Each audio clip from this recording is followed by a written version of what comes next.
오늘 말씀 속에 등장하는 주인공은 바디메오입니다. 그런데 이 바디메오가 어떤 사람이냐면 오늘날로 말하면 시각장애인입니다. 눈이 보이지 않는 시각장애인이죠. 그리고 또 어떤 사람이냐면 구걸하면서 살아가는 가난한 사람입니다.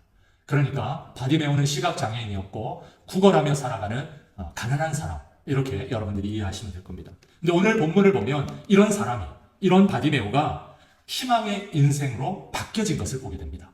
희망의 인생으로 바뀌어진 것을 보게 되죠. 절망스러울 수밖에 없는 조건을 다 갖춘 바디메오였지만 그의 삶에 희망이 생긴 것을 우리는 본문을 통해서 발견하게 되죠. 그렇다면 바디메오가 어떻게 그런 인생을 살아갈 수 있었을까요? 어떻게 그의 인생이 이렇게 변화될 수 있었을까요? 저는 오늘 그 부분을 함께 좀 살펴보기를 원합니다. 첫 번째, 뻔한 이야기로 여러분 들릴 수 있지만 그는 마음을 열고 살았던 사람이기 때문입니다. 무엇을 열었다고요? 마음을 열고 살았던 사람이기 때문입니다. 여러분 46절부터 47절의 말씀 제가 봉독하겠습니다.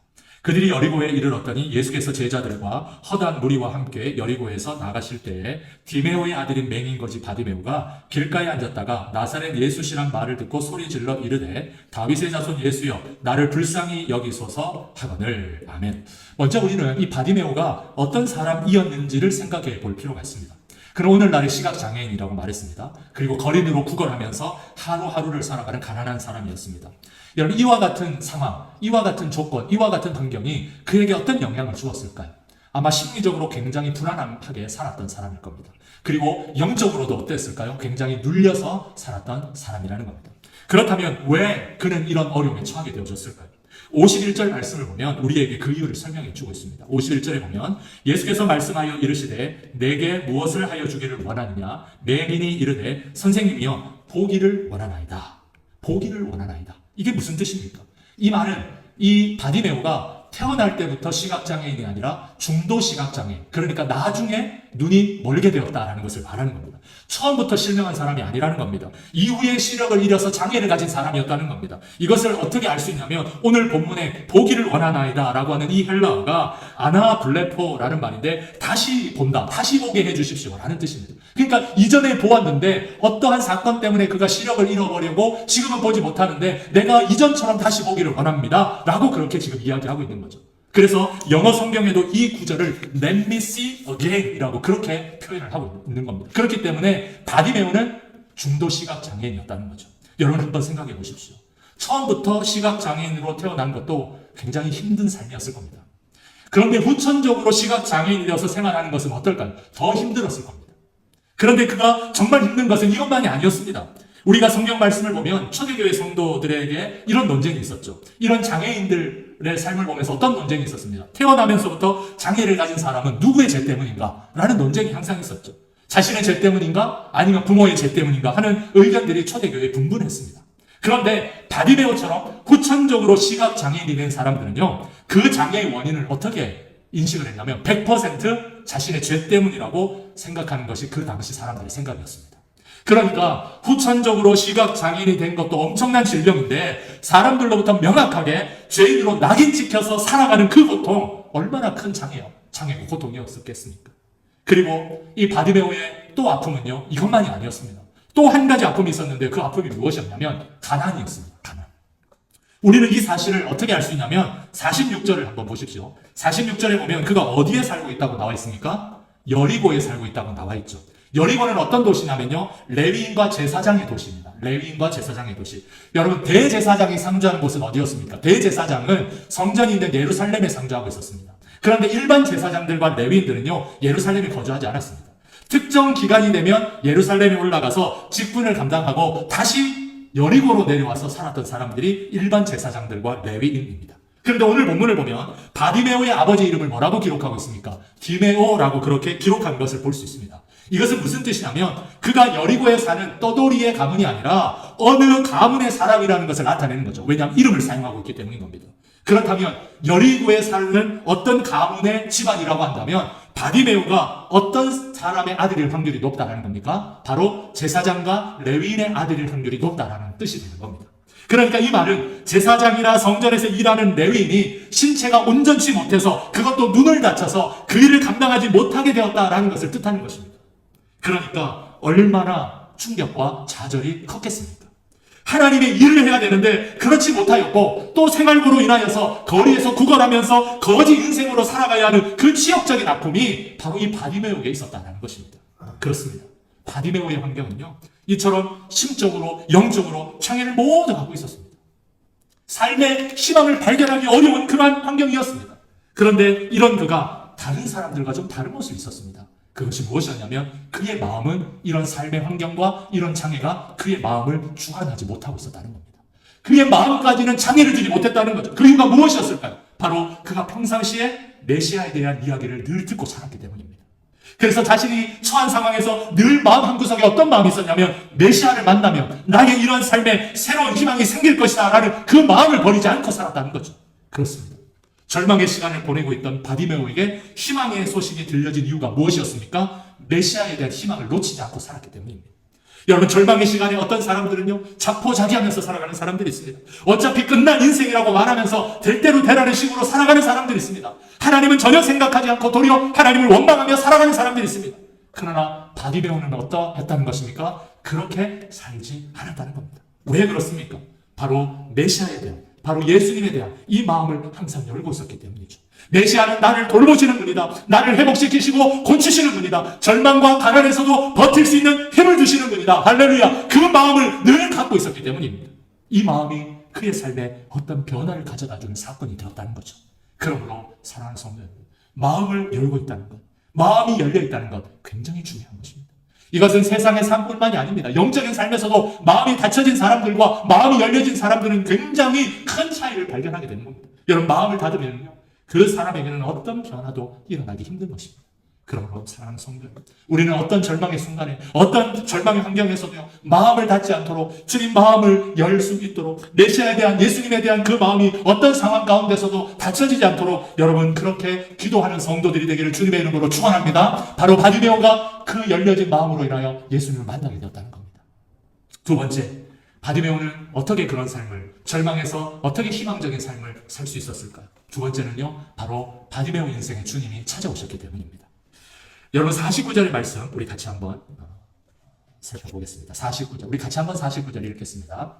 시작. 예수께서 머물러 서서 그를 부르라 하시니 그들이 그 맹인을 부르며 이르되 안심하고 일어나라, 그가 너를 부르신다 하매. 아멘. 오늘 본문에서 우리가 발견하는 것이 있는데요, 그것은 무엇이냐면 이 바디메오 같은 이 절망적인 이러한 삶에 주님이 외면하지 않고 주님이 찾아오셨다는 거죠. 여러분, 주님은 아무런 계획 없이 갑자기 바디메오를 찾아온 것이 아닙니다. 주님은 모든 사역에 있어서 결코 우연이라는 것이 없죠. 주님은 모든 것을 계획하신 가운데 사역을 진행하고 있습니다. 여러분, 이것을 어떻게 알 수가 있습니까? 우리가 사복음서라고 하는 마태, 마가, 누가복음, 이 사복음서를 보면 너무나도 이 내용이 명확하게 나옵니다. 예수님이 베드로를, 제자들을 부르실 때 마태복음 4장에 가면 갈릴리 해변을 거니시다가 베드로를 부르신 사건이 있었죠. 여러분, 예수님이 그냥 해변을 거니시다가 베드로 그냥 우연히 만나서 불렀다고 생각하십니까? 저는 그렇게 생각하지 않습니다. 그물을 던지는 베드로를 모시고 예수님은 계획을 가지셨습니다. 어떤 계획이요? 사람을 낚는 어부가 되게 하시려고 그 계획을 가졌죠. 그 계획을 갖고 베드로를 직접 찾아가신 겁니다. 또 마가복음 2장에 보면 어떤 사건이 나옵니까? 예수님이 세관에 앉아 있는 마태를 찾아가시는 사건이 나옵니다. 우연히 지나가시다가 그를 보니 그냥 부르고 싶은 마음이 생겨서 여러분, 마태를 예수님이 불렀을까요? 아닙니다. 마태를 제자로 삼기 위해서 세관으로 찾아가셔서 그를 부르셨다는 겁니다. 그렇다면 오늘 본문 여리고를 지나가시다가 길가에 앉아있는 바디메오를 만난 것 우연이었을까요? 아닙니다. 여러분, 마가복음 10장 32절에 보면 예수님은 지금 어디를 가고 계신다고 말하고 있습니까? 제자들과 함께 갈릴리에서 출발해서 예루살렘으로 가는 중이었습니다. 그런데 갈릴리에서 예루살렘으로 가는 길은요, 여리고를 지나가는 길만 있었던 것이 아닙니다. 그러면 왜 여리고를 지나갔을까요? 이유가 있었을 겁니다. 여러분, 당시 갈릴리에서, 북부 갈릴리에서 남부 예루살렘으로 가는 길은요, 4가지 길이 있었습니다. 4가지 길. 첫 번째 길은 어떤 길이냐면요, 대다수 사람들이 이용하는 길이었는데 이 해안을 따라서, 지중해 해안을 따라서 내려오는 길이었습니다. 다른 길에 비해서 시간이 좀 걸리는 길이었지만 평지였기 때문에 많은 사람이 선호하는 길이었다고 합니다. 두 번째 길은 어떤 길이었냐면요, 채단거리의 길이었습니다. 그런데 이 채단거리의 길은 사마리아 마을을 지나가는 길이었습니다. 하지만 이 길은 사마리아 사람들을 유대인들이 적대시하였기 때문에 이용하지 않는 길이었죠. 하지만 예수님은 어떻게 하셨습니까? 요한복음 4장에 가면 이 길을 지나가시죠. 그러면서 사마리아 수가성의 우물가에서 누구를 만나십니까? 사마리아 여인을 만나는 길이었죠. 세 번째 길은 어떤 길이었냐면요, 왕의 대로라고 하는 부르는 왕의 대로의 길이 있었습니다. 이 길은 말 그대로 왕이 이용하는 길이라서 마차나 군대가 이용하는 길이었습니다. 가장 안전한 길이었죠. 그리고 마지막으로 이제 네 번째 길은 어떤 길이었냐면요, 갈릴리에서 여리고를 지나서 예루살렘으로 넘어가는 길이었습니다. 그런데 가장 험악한 길이었습니다. 그리고 이 길은요, 강도나 짐승의 위험이 도사리고 있는 길이었습니다. 그래서 대부분의 사람들이 가지 않는 길이었습니다. 하지만 여러분, 오늘 보면 46절에 보면 주님은 이 네 가지 길 가운데 어떤 길로 가셨습니까? 가장 험악한 마지막 네 번째 길로 가셨다는 겁니다. 그렇다면 우리는 주님께 묻게 됩니다. 주님, 다른 길도 있는데 왜 굳이 그 길을 선택하셨습니까? 주님이 대답하십니다. 바로 바디메오 때문이다 라고 대답하시는 겁니다. 주님이 가장 험악한 길을 선택하신 이유는 바로 바디메오를 만나기 위해서였습니다. 그렇다면 우리는 또다시 묻게 됩니다. 그렇다면 주님 왜 여리고에 가서 바로 바디메오를 찾지 않으셨습니까? 그것은 우리가 주님이 일하는 방식을 잘 모르기 때문입니다.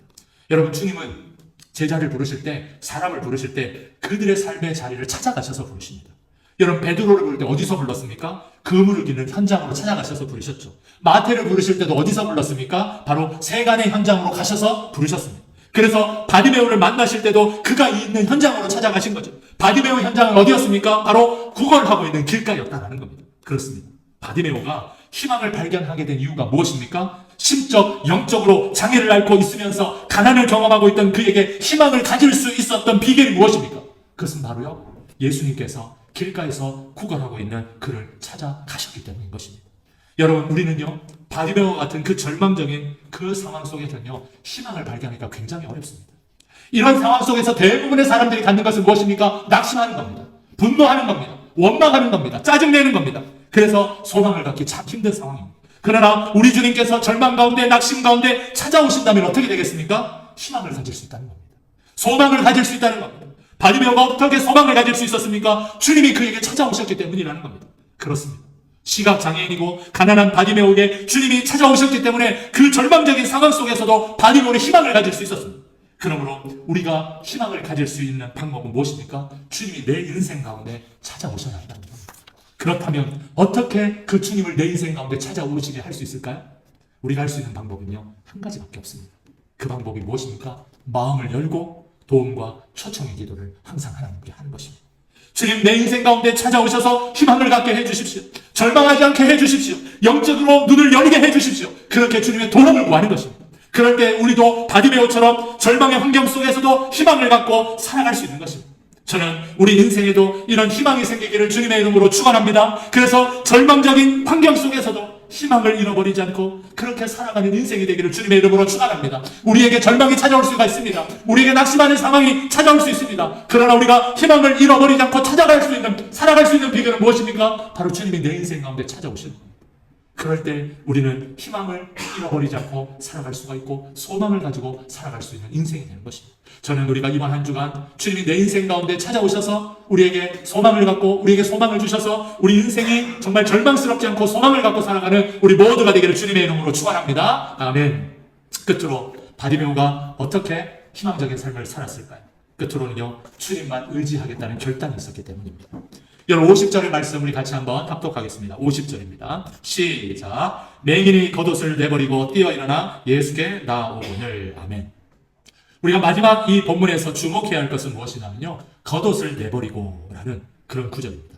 여러분, 바디메오에게 이 겉옷은 어떤 의미를 가지고 있었을까요? 거지였죠. 거지에게 이 겉옷은 어떤 의미일까요? 자신의 전부입니다. 자신의 전부죠. 그래서 모세오경에서도요, 가부의 겉옷을 전당 잡지 말라고 말했습니다. 그리고 출애굽기에서도요, 내가 만일 이웃의 옷을 전당 잡거든 해가 지기 전에 그에게 돌려보내라. 왜 돌려보내라고 했냐면 그것이 유일한 옷이기 때문이라고 그렇게 말했습니다. 그런데 바디메오가 거지인데 그는 눈에 보이지 않는 또 시각장애인입니다. 그런 그가 겉옷을 잃어버리게 된다면 어떻게 될까요? 찾을 수 있을까요? 절대 찾을 수 없을 겁니다. 그러면 오늘 본문의 말씀처럼 겉옷을 내버리고 주님께 나갔다는 것은 어떤 의미를 말하는 것일까요? 나의 전부를 주님 앞에 드렸다는 거죠. 이 말은 또 어떤 의미입니까? 나는 이제부터 주님만 의지하겠습니다 라는 결단을 표현하는 겁니다. 이런 표현의 증거는 계속해서 나타나고 있습니다. 여러분 52절을 한번 보십시오. 예수께서 이르시되 가라 내 믿음이 너를 구원하였느니라 하시니 그가 곧 보게 되어 예수를 길에서 따르니라. 바디메오가 어떤 행동을 하고 있습니까? 길에서 따르니라. 여러분 따르니라 라고 하는 이 헬라어는요 어떤 뜻이냐면 추종하다, 제자가 되다 라는 뜻을 가지고 있습니다.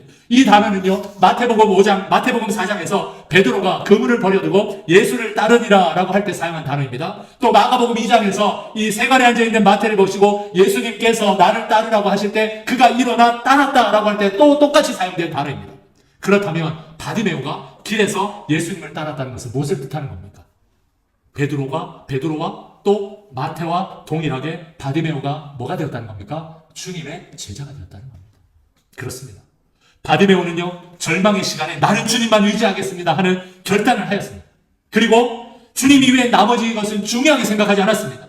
그래서 자신의 전 재산과 같은 겉옷을 주님 앞에 드릴 수 있었던 거죠. 그리고 그는 새로운 삶을 살기 시작합니다. 어떤 삶입니까? 바로 주님의 제자가 되었다는 겁니다. 여러분 마가복음이 기록된 것이 주후 예수님 오시고 난 이후에 60년경으로 그렇게 우리가 이야기하고 있습니다. 근데 오늘 본문에 이 사건이 기록된 시간이 언제냐면요. 대략 주후 33년경으로 그렇게 우리가 보고 있습니다. 그럼 마태복음이 60년에 기록되어졌고 그리고 지금 이 사건이 33년경에 기록되었다면 그 간격이 몇 년입니까? 27년의 간격이 생기죠. 여러분 27년이라는 이 시간 동안 이 바로 바디메오는 신실하게 주님의 제자로 살았다는 것을 말하는 겁니다. 그렇습니다. 바디메오는 주님을 만나고 시력이 회복되어졌습니다. 하지만 성경은요, 그가 시력이 회복되었다는 것을 가지고 절망적인 상황에서 희망으로 변했다라고 말하는 것이 아닙니다. 그가 시력이 회복되고 난 이후에 27년이라는 시간을 어떻게 살았습니까? 주님의 제자가 되어서 누구나 그 이름을 대면 그 사람 바디메오 주님의 신실한 제자로 살았던 사람이라고 기억되었기 때문에 그가 절망에서 희망의 인생을 살았다고 오늘 본문이 우리에게 말씀하고 있는 겁니다. 그렇다면 여러분 무엇이 그를 이렇게 변화시켰습니까? 절망적인 시간에도요 환경을 탓하지 않고 주님을 기대하는 열려있는 믿음의 마음을 그가 가졌기 때문입니다. 그리고 주님이 그를 찾아오셨기 때문이죠. 그리고 나는 주님만 이제부터 의지하겠습니다 라고 하는 결단이 그에게 있었기 때문입니다. 여러분 이 같은 삶을 무엇이라고 말하는지 아십니까? 바로 믿음으로 구원받은 사람의 모습이라는 겁니다. 그렇습니다. 믿음이 있다고 말하고 삶의 환경은 바디메오보다 더 좋지만 믿음의 삶을 살아가기는커녕 세상보다 더 못한 삶을 살아가고 있는 성도들이 교회 안에 있습니다.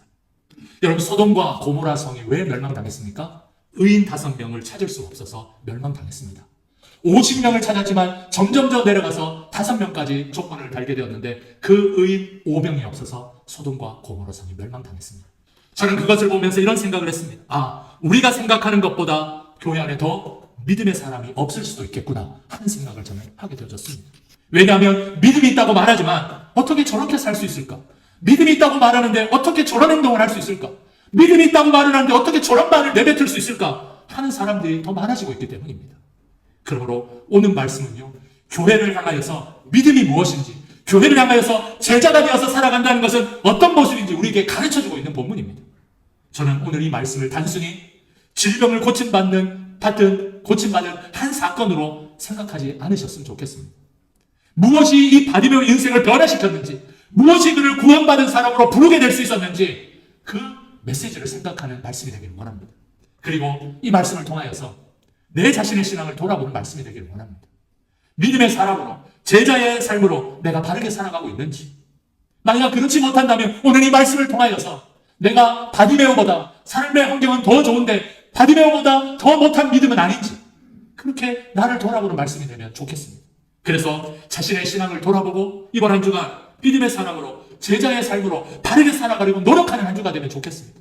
그래서 우리의 삶이 주님 앞에 부끄럽지 않고 세상 가운데 신앙의 양심을 팔아벌지 않고 신앙의 양심을 지키며 때로는 그 신앙의 양심을 지킬 때 고난이 찾아오고 또 역경이 찾아올지라도 우리의 신앙의 양심을 쉽게 내던지지 않는 그런 한 주간이 되면 좋겠습니다.